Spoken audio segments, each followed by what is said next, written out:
3.0. That's what we're calling it. Yeah. Because we did 1 and 2, and then we kind of veered away from it. We realized the people kind of want 3. So we're going back, and we're gonna do another. It's gonna be a day-by-day elk series is what it is. And 1 video a day.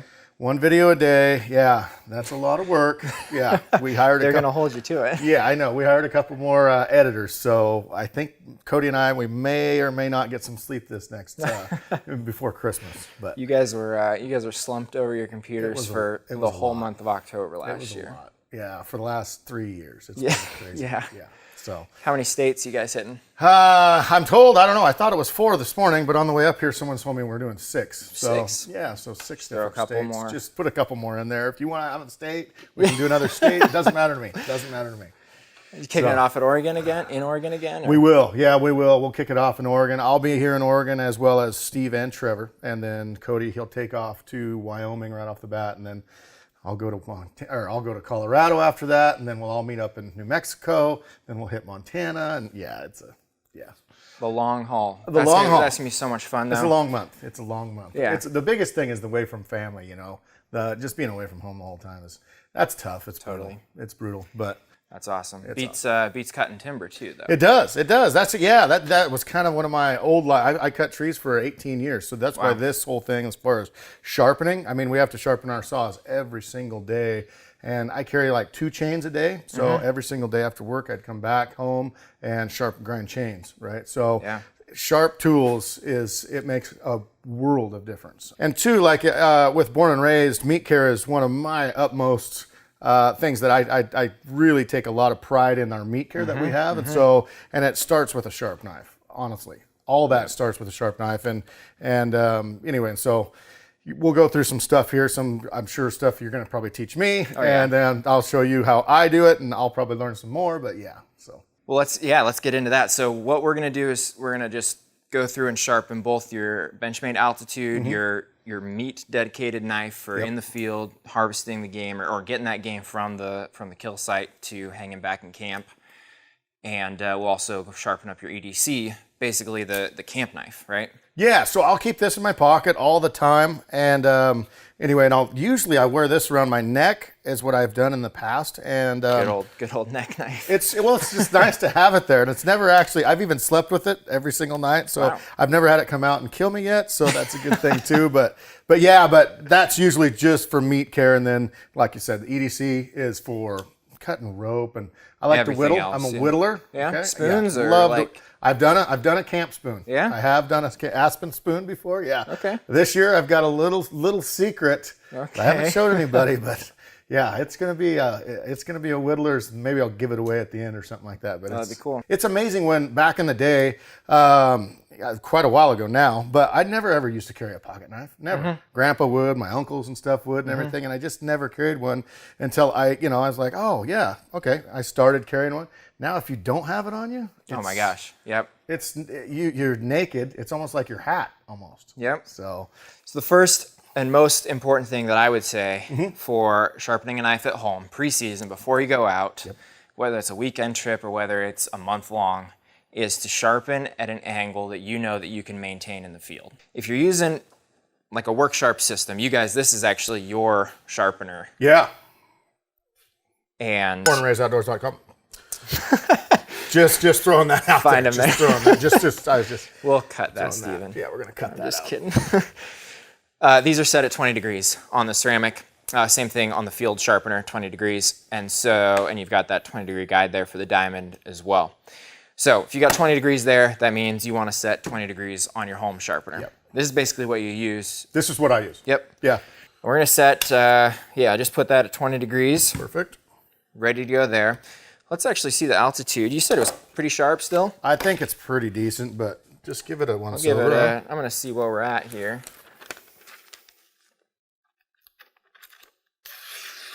That's pretty decent. Yeah, it's not terrible. So these are... I run a tight ship. No, that's nice. I kind of run a tight ship. So a little dirty there. So I'll actually save this. I'm going to save this for when we get to the finer belts. We're just going to touch it up on the fine belts. These S90V hardly needs sharpening ever. You just got to keep that edge straight. And that's one thing I would say with it. Don't let that get dull. That is huge, especially really keep on top of it. Yeah, because once it gets dull, it goes fast, and then getting it back sometimes the steel's tough so hard. It's with like a field guide sharpener or something. Yep. With these, it's not bad at all. But yep, this will handle it. yeah. So, but this needs some TLC. Well, let's see where we're at. Let's see where we're at here. I love these knives. Yeah.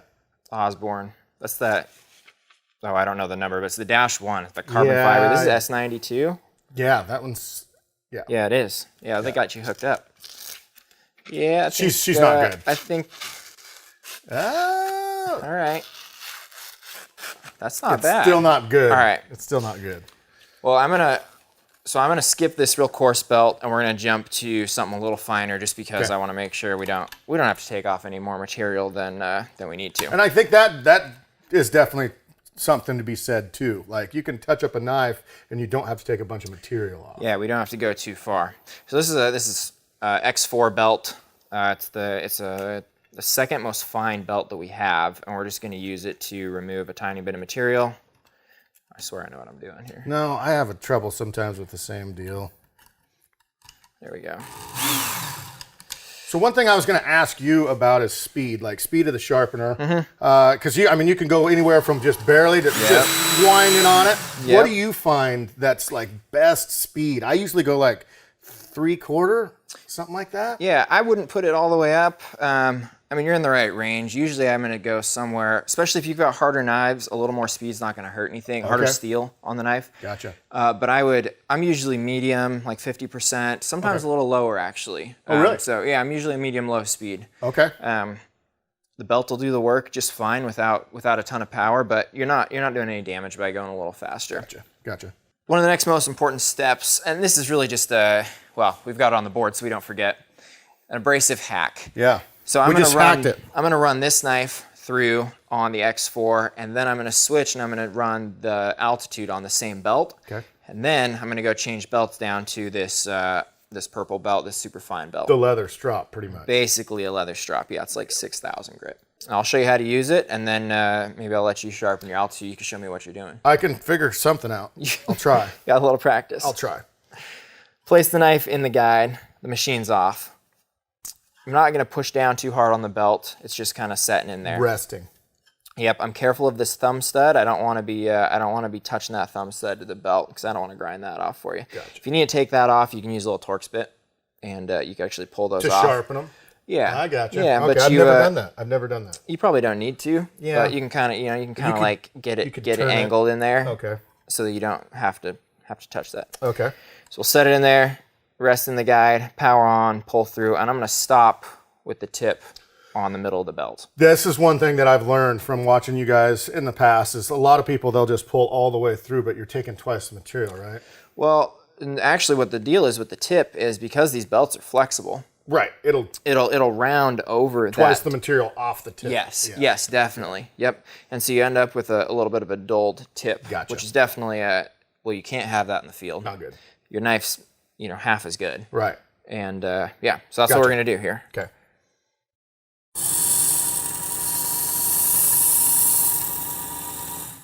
And stop.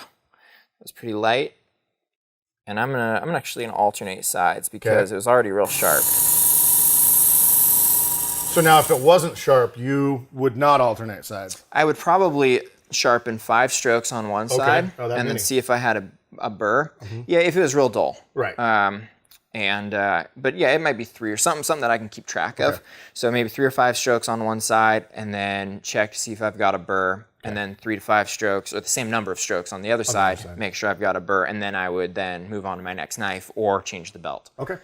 So, and I'm actually close there because you're really sharp. Okay. So I'm just gonna maybe alternate 3 or 4 more times. Just kind of get a real honed edge, just if there's any chips or anything. Yep, just take out, I don't see anything in there. Right. I could give it a real close look, but I'm not seeing anything in there. So, yeah, we'll just alternate real quick, and then we'll move on.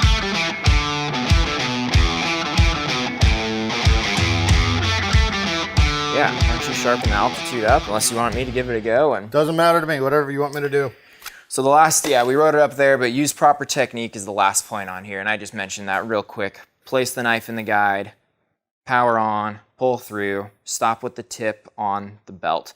And that's gonna be the same thing, so if you're on a field sharpener too, on the ceramic or the diamond on there, you're gonna want to stop with the tip in the diamond rather than Bring dragging it off the edge, because potentially what's happening right there is you've got some downward pressure and you're pushing down off the edge of that, and the same thing can happen. You can kind of damage the tip of the blade. That's actually really, really good to talk about. I actually don't do that, honestly. So, do you want me to hit this? Yeah, let's do it. All right. I like to rev it up just a little bit, just to make sure she's working. Let the ladies know you're coming. 100%.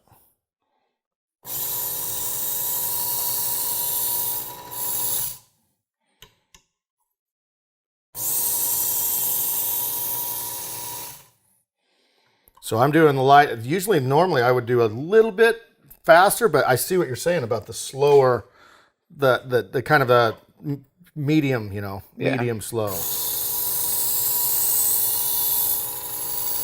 I think it also makes you feel a little more comfortable with the machine, and you're not, a little more controlling, revving up right? to 6,500 RPMs. And we're men, though. Sweet. Awesome. That's sharp. And one thing you were doing that was actually really good is I see a lot of people who will come through, and as they get to the end, their wrist is up to 45 degrees. Well, if you look at the tip, that's only 10 or 12 degrees or something like that. Gotcha. And so if you're going way too far, you're definitely going to be grinding that tip down. And I notice you're basically pulling straight through, and that belt comes up and meets that. Correct. And meets that tip, so you don't really have to compensate for that at all. And I learned that a lot on the tool sharpener, where you come off, you kind of follow that angle around the tip of a machete or a whatever it may be. Yep, and you don't actually, you don't have to move a ton. Yes. It's just right there. Exactly. Yep. It's not too awful much. All right, we're going to switch down to the 6,000 grit belt and just touch these up, really fine edge, and they'll be good to go for your elk season. Perfect. This should be pretty quick.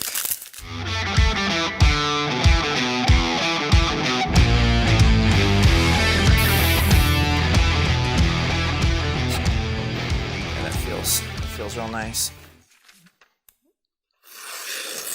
That's sharp. That is sharp. All the way to the tip. Sweet. Cool. Thank you, man. Yeah. Appreciate it.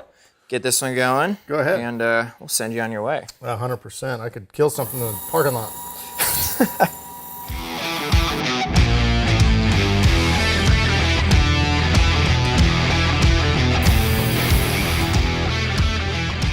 Oh, yeah. Like it? I like it. That looks real nice. That is smooth. Smooth. And you've sharpened this one a little bit. Yeah. Okay. Recap real quick. Repeatable angle, 20 degrees in the shop, 20 degrees in the field.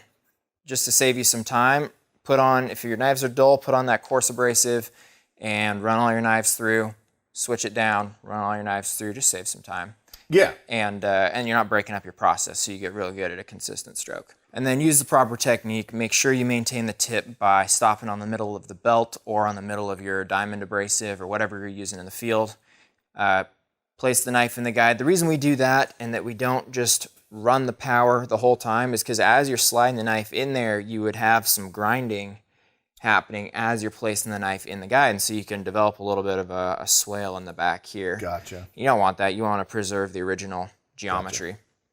So place it in, then power on. As soon as you power on, start drawing through. That way you've got the same amount of material removal throughout the whole blade, which is what you want. And two, I noticed, like with what you do and what I do, as far as how much we hold for pressure on it and for speed and stuff like that.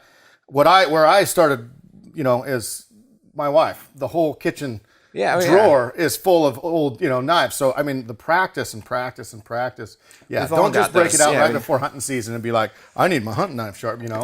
Yeah. Sharpen all your knives. It's to have a sharp knife is pretty special. Oh yeah. Yeah, and if you've got a tool like this, I mean, this is a power tool. Yeah. It's not it's a man tool. It is a man tool. 100%. That's right. And there's plenty of ways to sharpen a knife, but if you're going to use something like this, which is really capable, awesome tool, just expect to use some practice. You don't take a big old 400 chainsaw out there and... I don't even know what that is, but I don't. You're right. You are exactly right. I've never even taken a 300. A 300? So, I totally agree with you. Yeah.